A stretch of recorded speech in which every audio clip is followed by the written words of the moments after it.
आज दोस्तों हम अनुच्छेद 19 से 22 तक के बारे में इसमें पढ़ेंगे। भारतीय संविधान का अनुच्छेद 19 से 22 स्वतंत्रता के अधिकार से संबंधित है। हालांकि आप जानते हैं कि भारतीय संविधान का अनुच्छेद 12 से 35 तक मौलिक अधिकारों से संबंधित है, जिसमें 18 तक के अनुच्छेद इसके पहले वीडियो में हम लोग पढ़े थे। अब स्वतंत्रता का अधिकार अनुच्छेद 19 से 22 तक हम इस वीडियो में समझने की कोशिश करेंगे। इस वीडियो में अनुच्छेद 19 से 22 तक के उपखंड और उपखंड की व्याख्या की जाएगी और यह वीडियो यूपी पुलिस और एसएससी जीडी की तैयारी करने वाले जो बिगिनर हैं उनके लिए बहुत ही उपयोगी है। इस वीडियो को अंत तक ज़रूर देखें और 19 से 22 तक को समझने की कोशिश करें। तो देखिए दोस्तों, संविधान के अनुच्छेद 19 से 22 स्वतंत्रता का अधिकार। भारतीय संविधान के अनुच्छेद 19 से 22 तक में नागरिकों को स्वतंत्रता संबंधी विभिन्न अधिकार प्रदान किए गए हैं। इसमें अनुच्छेद 19 जो है, अनुच्छेद 19 में मुख्यतः हमें 6 स्वतंत्रताएं प्रदान की गई हैं।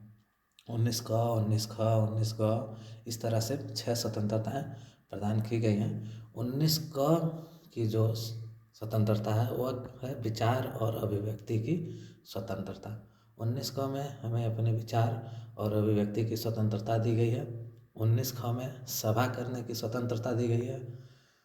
19 ग में संघ बनाने की स्वतंत्रता प्रदान की गई है। 19 घ में भ्रमण की स्वतंत्रता। 19 अंग में आवास की स्वतंत्रता। 19 छ में वृत्ति, व्यवसाय, वाणिज्य एवं व्यापार की स्वतंत्रता प्रदान की गई है। इसमें आप देख पा रहे होंगे दोस्तों कि अनुच्छेद 19 का च मिसिंग है। अनुच्छेद 19 का च संपत्ति के अधिकार से संबंधित है, जिसे संपत्ति के अधिकार को मूल अधिकार से हटा दिया गया है। इसे हटाने की प्रक्रिया और हटाने के पीछे जो कारण है उसके बारे में हम किसी एक वीडियो में अच्छी तरह से समझेंगे। अनुच्छेद 19 में जो अभिव्यक्ति, विचार और अभिव्यक्ति की स्वतंत्रता जो प्रदान की गई है 19 क में, उसमें अभिव्यक्ति शब्द जो है अनुच्छेद 19 की विस्तृत व्याख्या करता है तथा अभिव्यक्ति पदावली के अंतर्गत वे सभी माध्यम जो विचार को व्यक्त करने के लिए आवश्यक हैं आते हैं। यानी अभिव्यक्ति के संबंध में 19 क में आपकी प्रेस की स्वतंत्रता, जिस माध्यम से हम अपनी अभिव्यक्ति को प्रस्तुत कर सकते हैं उस सारे रास्तों के लिए हमें स्वतंत्रता प्रदान की गई है।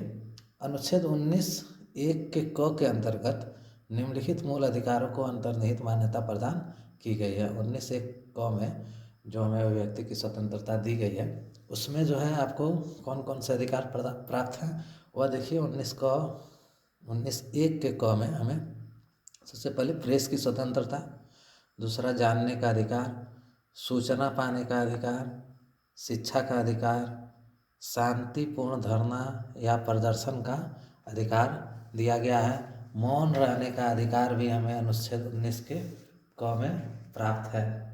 19 के क में हालांकि सुप्रीम कोर्ट ने बाद में यह स्पष्ट कर दिया कि सिर्फ शांतिपूर्ण धरना और प्रदर्शनों को ही मूल अधिकार का संरक्षण प्राप्त है। यह शस्त्र विहीन होना चाहिए और शांतिपूर्ण होना चाहिए धरना, तभी उससे हम मौलिक अधिकारों का संरक्षण प्राप्त कर सकते हैं। अनुच्छेद 19 के बाद दोस्तों अनुच्छेद 20 का नंबर आता है। अनुच्छेद 20 में अपराधों के समक्ष में संरक्षण प्रदान किया गया है। अनुच्छेद 20 अपराधों के समक्ष में संरक्षण से संबंधित है। अनुच्छेद 20 का खंड 1 उपबंधित करता है कि किसी व्यक्ति को केवल किसी प्रवृत्ति के उल्लंघन के अतिरिक्त अन्य किसी अपराध के लिए दंडित नहीं किया जा सकता। यानी अनुच्छेद खंड 1 में कहा गया है कि किसी भी व्यक्ति को सिर्फ कानून के उल्लंघन के मामलों में ही अब सजा दिया जा सकता है और अन्य किसी भी मामलों में दंडित नहीं किया जा सकता। अनुच्छेद 20 का खंड 2 उपबंधित करता है कि किसी भी व्यक्ति को एक ही अपराध के लिए एक बार से ज़्यादा दंडित नहीं किया जा सकता।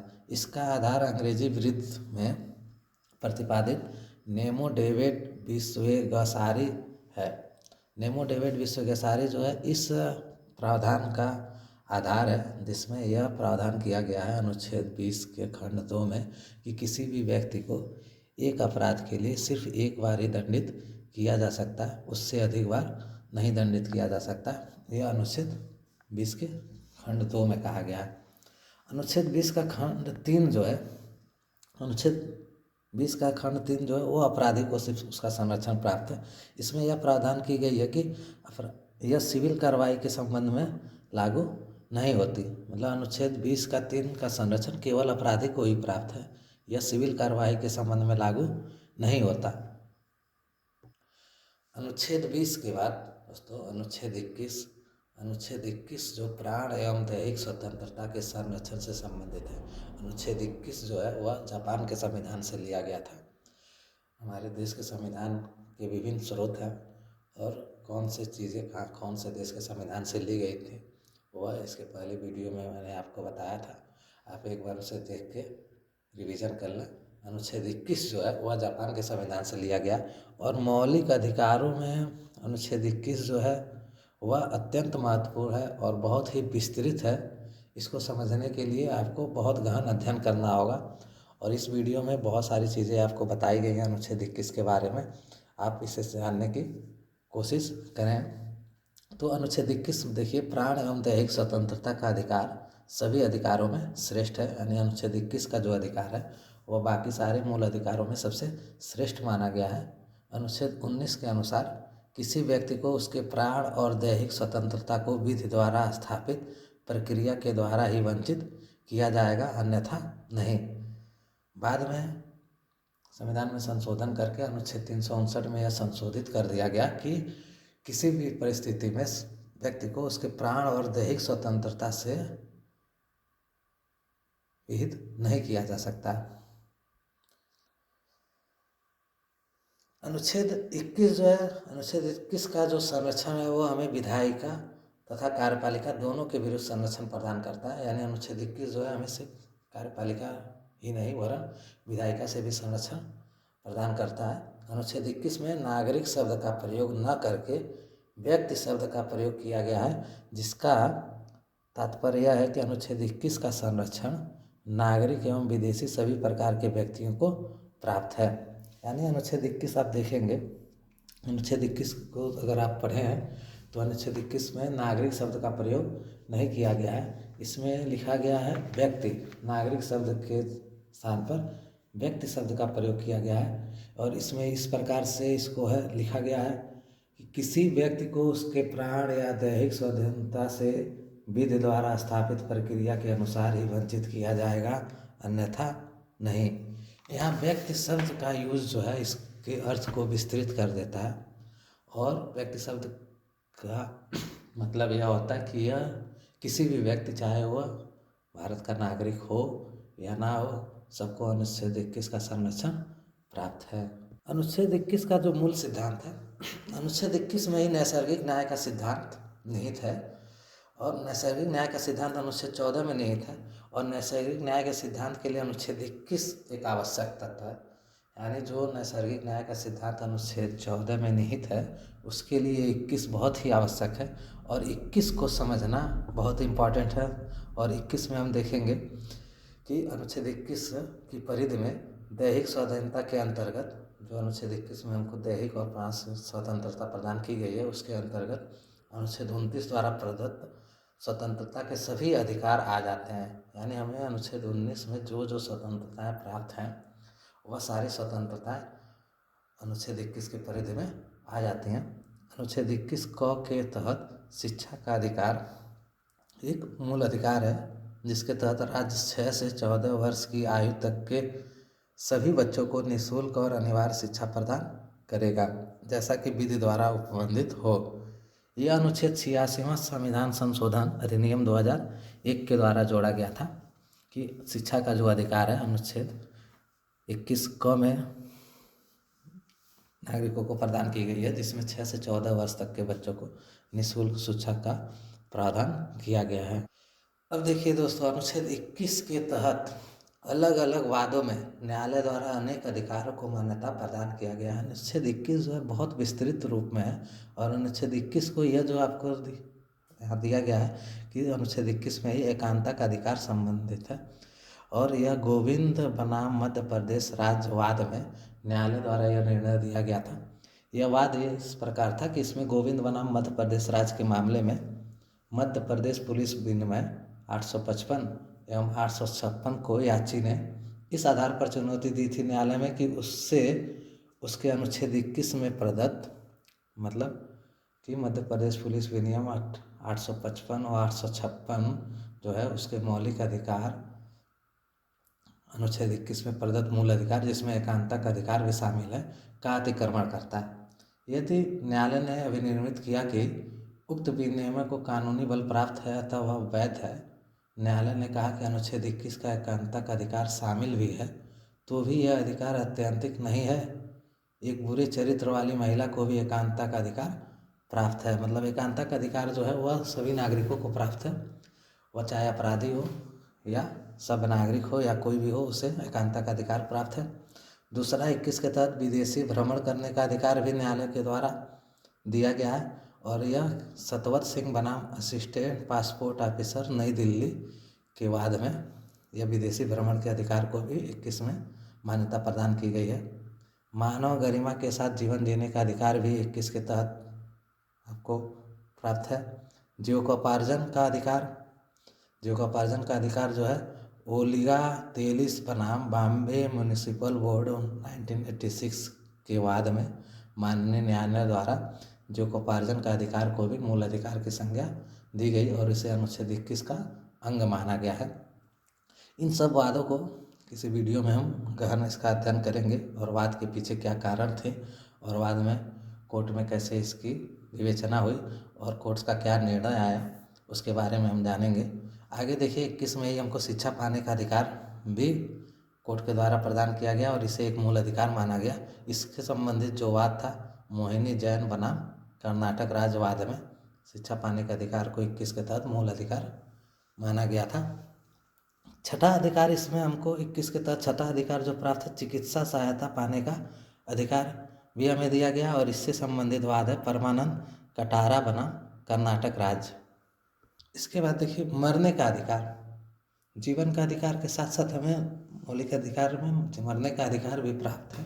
मरने के अधिकार के बाद में यह एक बहुत ही विस्तृत विषय है कि मरने का अधिकार किस परिस्थिति में आपको दिया जा सकता है और इसके क्या प्रावधान होंगे।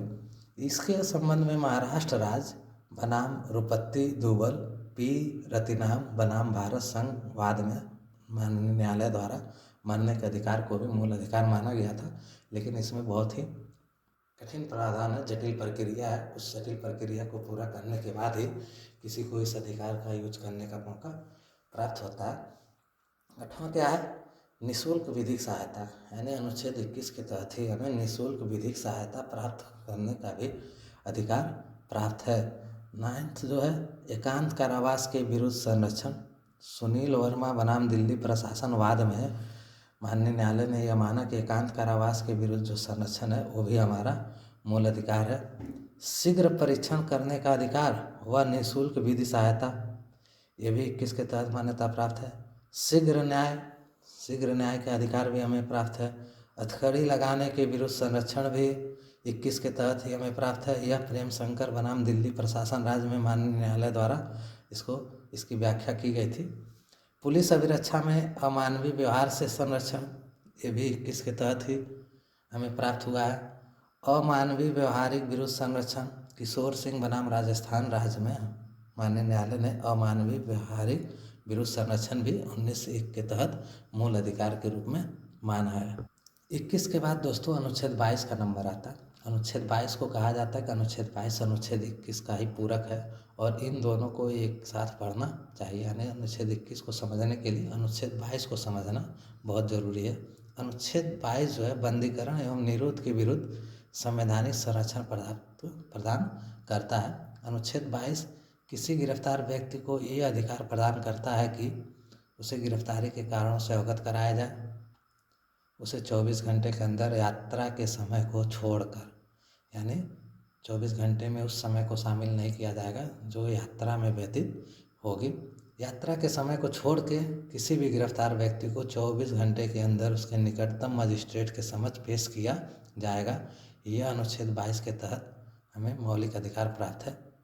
उसे अपने पसंद, यानी गिरफ्तार व्यक्ति जो है उसे अपने पसंद की विधि व्यवसायी से, वकील से परामर्श करने और प्रतिरक्षा करने के अधिकार से वंचित नहीं किया जाएगा। यानी गिरफ्तार व्यक्ति जो है अपने मर्जी से अपने पसंद की कोई भी वकील अपने लिए नियुक्त कर सकता है, जो न्यायालय में उसकी पैरवी करेगा।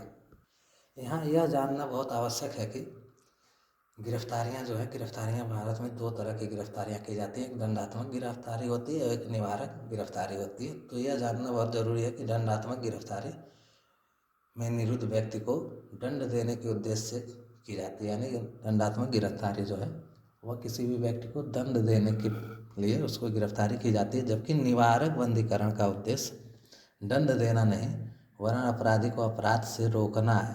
यानी अगर पुलिस को यह निश्चय हो जाए कि कोई व्यक्ति अपराध कारित कर सकता है या अपराध करने के उद्देश्य से, अपराध करने के प्रयोजन से कोई साजिश कर रहा है, तो उसे अपराध करने से रोकने के लिए निवारक बंदीकरण के उद्देश्य से गिरफ्तार कर सकता है। अतः निवारक गिरफ्तारी दंडात्मक गिरफ्तारी से भिन्न है। अनुच्छेद 22 के खंड 3, 4, 5 और 6 में, यानी अनुच्छेद 22 के खंड 3, 4, 5 और 6 में निवारक निरोध का प्रावधान का उल्लेख किया गया है, जिसके अंतर्गत किसी व्यक्ति को अपराध करने से रोकने के लिए उसे अपराध करने से पूर्व ही गिरफ्तार किया जा सकता है। और इस स्थिति में गिरफ्तार व्यक्ति को 3 माह तक की अभिरक्षा में निरुद्ध किया जा सकता है। मतलब निवारक निरोध गिरफ्तारी जो होती है वह हम निवारक निरोध अपराध करने से पूर्व किसी व्यक्ति को गिरफ्तार कर सकते हैं और गिरफ्तार करने के बाद उसे 3 माह तक निरुद्ध कारावास में निरुद्ध कर सकते हैं। और यदि इससे अधिक समय के लिए गिरफ्तार व्यक्ति को निरुद्ध करना है तो सलाहकार बोर्ड का प्रतिवेदन प्राप्त करना होगा।